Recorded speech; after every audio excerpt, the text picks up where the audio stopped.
உபாகமம் 8வது அதிகாரம் வசனங்கள் 1 முதல்.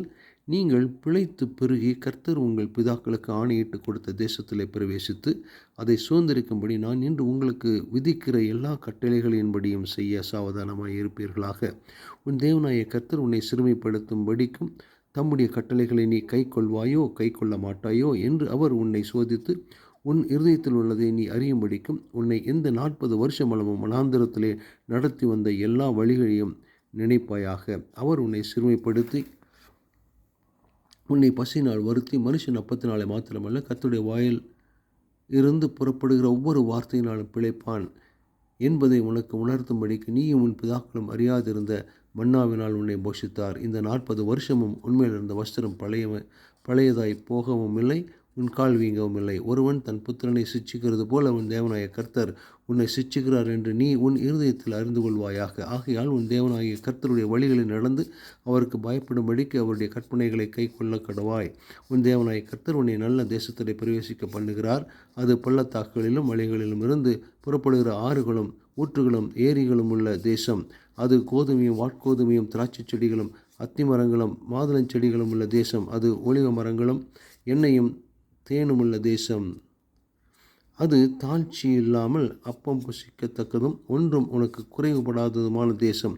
அது கல்லுகள் இரும்பாயிருக்கிறதும் செம்பு வெட்டி எடுக்கிறதுக்கு மலைகள் உள்ளதுமான தேசம். ஆகையால் நீ புசித்து திருப்தி அடைந்திருக்கையில் உன் தேவனாகிய கர்த்தர் உனக்கு கொடுத்த அந்த நல்ல தேசத்துக்காக அவரை ஸ்தோத்தரிக்க கடவாய். உன் தேவனாகிய கர்த்தரை மறவாதபடிக்கும் நான் இன்று உனக்கு விதிக்கிற அவருடைய கற்பனைகளையும் நியாயங்களையும் கட்டளைகளையும் கை கொள்ளாமல் போகாதபடிக்கும் எச்சரிக்கையாயிரு. நீ புசித்து திருப்தியாகி நல்ல வீடுகளை கட்டி அவைகளில் குடியிருக்கும் போதும் உன் ஆடு மாடுகள் திரட்சியாகி உனக்கு வெள்ளியும் பொன்னும் பெருகி உனக்கு உண்டான எல்லாம் வர்த்திக்கும் போது உன் இருதயம் மேட்டுமை அடையாமலும் உன்னை அடிமைத்தன வீடாக எகிப்திலிருந்து புறப்பட பண்ணினவரும்